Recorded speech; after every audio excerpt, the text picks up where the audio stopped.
Fleeced Chapter 7, Sticks and Stones. Up on earth, Rose Pottersby Weir was bored. 12 years old with freckles and a mass of tangled red ringlets, she slumped onto a bench in the Parthenon room of the British Museum, listening to her iPod.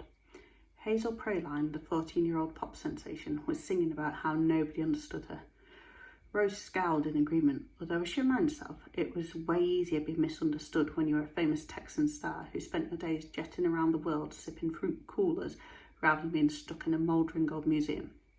Staring dismally at the slabs of cream-coloured marbles that hung around the walls, Rose remembered how her mother had told her that each piece of the frieze was part of a long carving showing a procession of men on horses that had once decorated the sides of the Parthenon, Athena's temple in Athens. They had been there for hundreds of years until a wealthy Victorian called Elgin had arrived and shipped them back to decorate his Scottish estate. Soon after, he'd sold them to the museum, where they'd hung ever since. Back in Greece, Athena's temple was crumbling, eaten away by car fumes and rain and the endless scuffle of tourists' feet. Rose sighed. She was pretty sure that Athena wouldn't have been happy about that. Not that Rose actually believed in it, the Greeks made up gods and goddesses, of course, but she now reflected sourly. If Athena were real, Rose would certainly have something in common with her. Neither of them would want to be stuck in a museum. Rose flicked absently onto the next track, entitled "What Am I Doing Here?" and stretched out her long legs. Her trainers squealed against the polished floor, rupturing the quiet and dismaying an elderly lady in a tweed suit who glanced up from the glass box in which stood a model of how the Parthenon used to look and frowned. Rose felt like sticking out her tongue. What did that old bat know about ruined holidays, about sitting around day after day after day, feeling as dusty as the relics on display? It was all very well, thought Rose, having a mother who was an archaeologist, but did she really have to spend every single second of Rose's summer holiday cataloguing South American archives at the British Museum? And worse, expecting Rose to help her? Each day was spent the same way, down in the basement, hunched over velvet-lined trays, scrabbling through bits of pots and plates left behind by some old Amazon tribe. Even now, Rose was supposed to be quickly collecting 2 cups of tea from the museum cafe and hurrying back downstairs with them, but she knew her mother wouldn't notice how long she was gone. Not if there was a 300-year-old shard of pot with a painting of a toucan feather on it to study. Besides, Rose decided, pulling off her special anti-acid, anti-fingerprint, anti-friction and anti-having-any-fun document handling white gloves, she needed a break. Shoving the gloves into her jeans pocket, she watched as yet another tour party meandered into the room. Dressed in shorts and t-shirts, carrying the tour company's green rucksacks, they looked more like a school of terrapins learning to swim. They flapped around the statues until the tour guide, a tanned man with long grey beard and yellow umbrella, called them over to look at the marble caryatid that had once adorned Athena's temple. Caryatid. Sulkily, Rose pulled her earphones out and reminded herself of her mother's lesson on the subject. A caryatid, Rose, is a column carved to look like a woman. Rose knew so many fancy archaeological words now. Even museum had been explained to her. Muse, from the Greek word meaning to think, and Rose added darkly in her mind, as in, can't we go somewhere else, Mum? Somewhere else, like the premiere of Hazel Praline's new film, Rodeo Love, at Leicester Square in 2 days' time, for instance, where the star was going to appear and sing a few songs before a new film was shown. Some hopes. Thinking back to her mother's drawn face, how she'd sighed and told Rose that she wished she could afford to buy her a ticket, Rose folded her arms and shrugged and stuck her tongue out at the caryatid. The statue gazed loftily back from her special stage, still haughty despite her rain-pitted cheeks, her chipped nose, and the way the black velvet curtain that hung across the wall behind her made her marble shoulders look grubby and grey. That's the trouble with archaeology, Rose decided. It was just so totally dead and over. "Are we there yet?" wailed Ares. 2 long days had passed since Ares' victory on the assault course. 2 long days spent scaling the mountains of misery and crossing the desert of disappointment towards the portal to Earth. 2 long days of Alex worrying about how they would find the fleece, whilst Ares asking him what was for dinner. Now, having finally arrived at the cave of celestial gloom, they stood, washed in its dim light, halfway up a bank of shale. Behind them, the cold black water of the river Styx roared, echoing in their ears and bouncing around the damp walls of rock. "We need to find the thorn roses of oblivion," said Alex gingerly, edging his way up the slope towards the dark, glistening walls of rock. Beneath his feet, the shale crunched, rattling down, splashing the water. Harry shrugged, vaguely remembering the blackened shrubs draped with the precious possessions the dead brought with them from Earth, stuff that Sharon, the boatman who ferried the dead across the Styx, insisted they leave behind in order to forget their mortal lives more easily. Then he sniffed and stared gloomily down at his wet hoof. Unfortunately, the tattered old bark that they'd used to cross the river had been cracked and leaky, and Ares was now sopping to the knees. "Who knows what creatures might be swimming in this?" he muttered irritably. "Aquatic tricks of despair, I shouldn't wonder. Of course, if I had my fleece, I'd be waterproof." Alex scoured the walls of the cavern. "Would you be moan-proof too? Besides," he went on, "if you'd kept your fleece, then we wouldn't be here at the Styx at all, would we?" "I wish," groaned Ares, imagining himself golden, beautiful, magnificent, strolling around the underworld. "But then," Alex went on, looking at the patches of withered plants around him, "we wouldn't have met either. You'd have been a magnificent golden ram, feted by the gods, and I'd have been a lowly zoo hand. You'd never even have spoken to me." Ares considered this for a moment.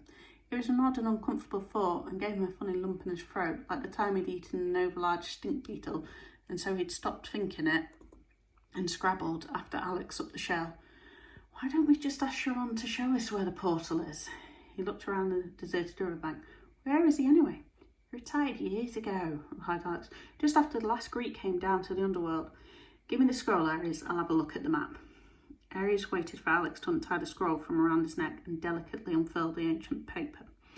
"Ares!" Alex's shout bounced off the rocks as he peered through a hole in the middle of the parchment, a hole the shape of a ram's mouth. Ares shrugged. "I was a bit peckish, you know, after all this climbing, and—" "I don't believe it," cried Alex. "You're supposed to be on a heroic quest, Ares, not an all-you-can-eat picnic. What are we going to do now? You do realise that this was supposed to be our divine help?" "Didn't taste very divine to me," muttered Ares sulkily. "I'd better taste in bog daisies." What dare you?" spluttered the tattered scroll, crackling like a badly tuned radio. "Just look what you've done," fumed Alex, looking anxiously at trembling scroll. He waited until it stopped gasping and tried to study the map properly. "According to what's left of this, the thorn roses of oblivion stand in front of the silvered rock." "Silvered rock," muttered Ares, rolling his eyes. He hadn't had a decent meal in days, and now they were playing Hunt the Tree. "We have to snap off a branch to open a portal," said Alex as Ares wandered off. "Give me a shout the minute you see them." Ares stumbled irritably up the slope and glanced around him. Scowling, took a bite from a clump of black leaves and stared sulkily at the rock face. Clearly the starvation and damp was affecting his eyes too, because the patch of rock in front of him seemed to be dancing with frosted sparkles. They twinkled, flittering like fireflies, and Ares wondered whether to call Alex. Whilst he was wondering, he bit off the rest of the branch. This time he felt something crunch in his mouth, hard as olive stones, and looking back at the snapped branch, he saw a broken necklace dripping pearls into the ground. Suddenly, a ripple danced across the rock face, the sort of ripple that a raindrop makes in a puddle, except there were no raindrops, and there wasn't a puddle, only granite rising in a sheer wall. And granite, as we all know, doesn't ripple, or yowl, come to that, which it now began to do, a yowl that grew louder and echoed around the cavern in a series of wails. Dimly aware of Alex racing over, Ares spat out his mouthful of pearls and watched a second ripple pass across the rock. "You found it!" yelled Alex triumphantly. A dark crack snaked up the wall, splitting the rock face like a lightning bolt, as on either side the rock face began to quiver and twitch, jerking apart like stone gates. A sudden gust of wind whipped through the gap, hurling dust, grit, and the unexpected smell of wax polish into their faces, before dying away in the cavern behind them. The rocks jolted still, revealing a dim archway to earth. In the sudden eerie stillness, Alex turned to Ares and looked into his eyes. "Just remember, we mustn't draw attention to ourselves. Our lives could depend on it. Do exactly as I say, all right?" Half kneeling, Alex leaned forwards in the gap and stretched out his hand. His fingers touched something that felt like material, soft and velvety. Disconcerted, he looked back at Ares. "Stone portals should be hard, not soft," he whispered. He peered into the grey earth light. "And where's the Greek sunshine?" Ares stuck his nose into the gap to find out for himself. Alex was right. He sniffed at the fabric and took a small nibble, giving it a thorough chew. Finally, it tasted rather good, if a little dusty. He tugged a bit harder and dragged another mouthful back through the crevice. "Aries, no!" hissed Alex and tried to wrestle the cloth from Aries' mouth. But it was too late. It's funny, thought Rose, the way your eyesight blurs and makes things seem to quiver when you look at them for a long time. She concentrated harder on the curtain hanging behind the caryatid. It definitely seemed to be twitching. She stared harder. It was moving. Rippling, it seemed to be disappearing backwards, like water drowned down a plug hole, which was completely ridiculous, she told Sam, since there was only a brick wall behind that curtain.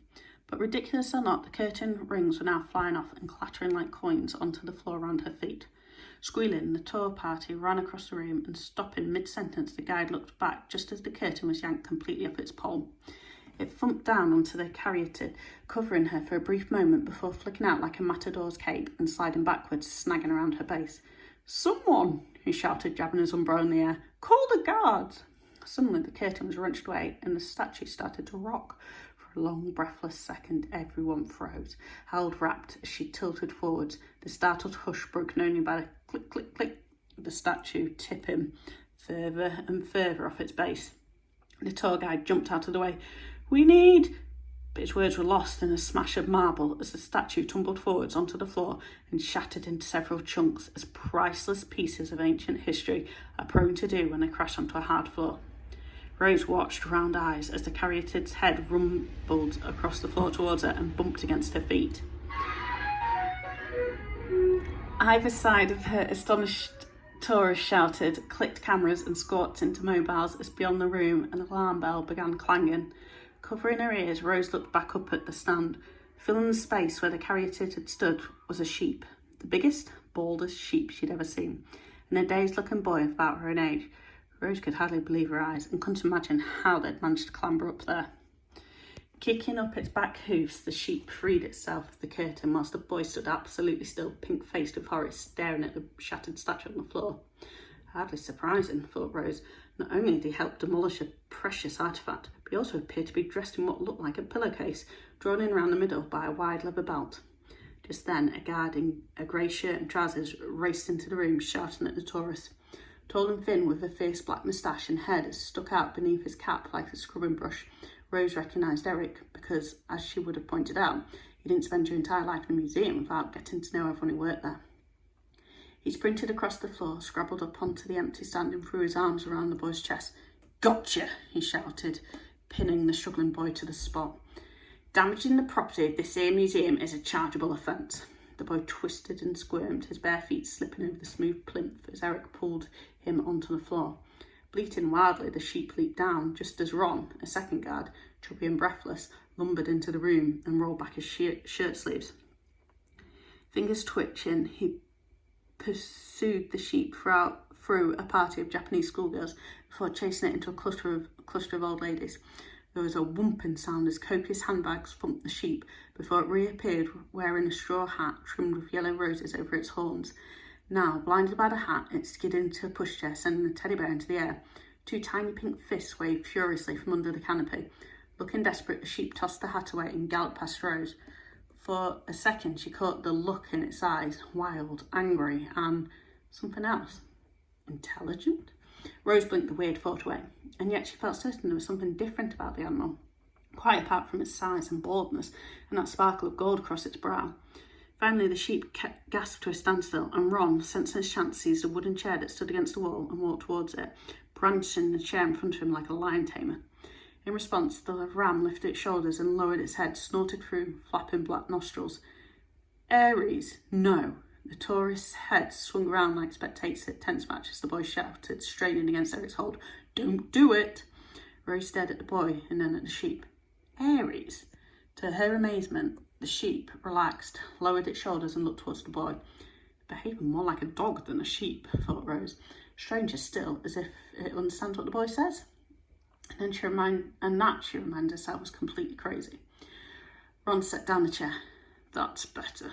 He walked through the sea of startled tourists to the spoilt plinth, unhooked the velvet crowd rope and fashioned it into a makeshift lead. "Easy now." he murmured, walking back towards the sheep with a rope held out boldly in front of him. Rose blinked, certain that the sheep rolled its eyes at the ceiling as Ron draped the rope round its neck. Holding the lead tight, Ron returned his attention to the boy. "You one of them protesters?" he barked. "Them that wants the British Museum's marbles back in Greece again?" The boy looked confused. "Protesters?" gasped the nearby American lady, and lifted her gigantic sunglasses up her nose for a better look. "I get it. That's why they're dressed up in such a kooky way, isn't it? Like the old Greeks." She sat closer and poked the boy's shoulder. "He's real convincing, but the sheep's a bit moth-eaten, ain't he?" The sheep flared its nostrils. Quickly the boy stamped his foot, and after a quick exchange of looks, the sheep slumped back down on its haunches, frowning. "Guys," said Rose hesitantly as Ron tightened his grip on the lead, "shouldn't we clear the room?" 23 pairs of American eyes, 5 pairs of Japanese eyes, 2 pairs of guards' eyes, the sheep's golden eyes, and the boy's brown ones all turned to stare at Rose. She had her cheeks warm with embarrassment, and if you'd asked her later why she chose to speak up that particular moment, she couldn't have told you. Perhaps it was because a boy and a sheep turning up to demolish relics in the British Museum was the single most awesome thing that had ever happened to her.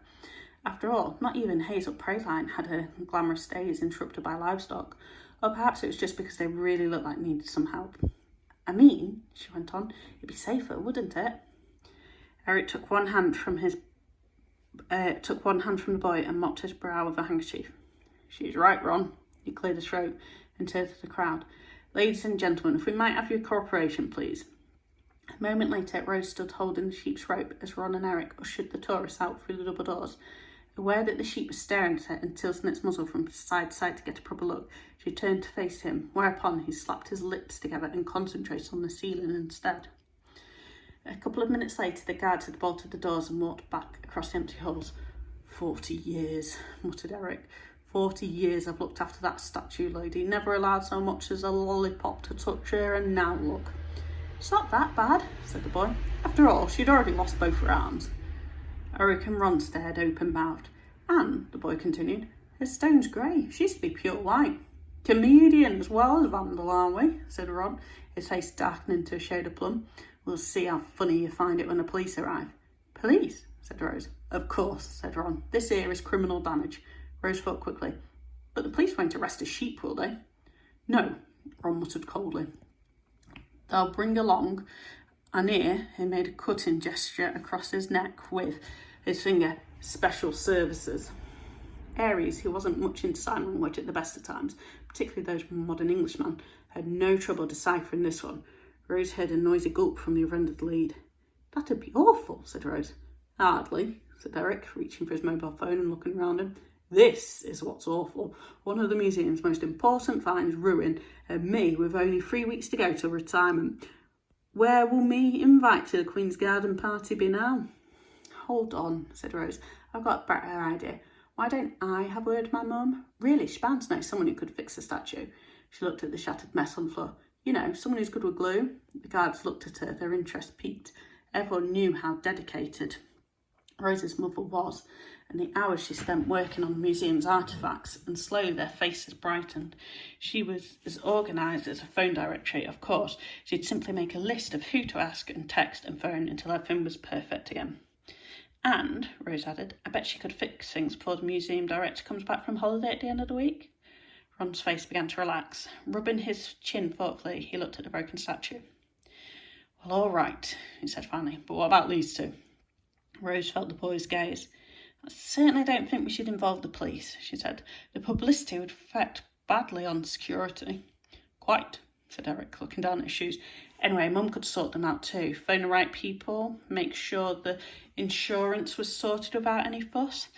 "Well," said Ron. "Really quickly," added Rose. She took a step towards the door marked private at the back of the room. "Shall I take them to her now?" "What do you think, Eric?" Unsurprisingly, Eric didn't take any persuading. "Get the kettle on."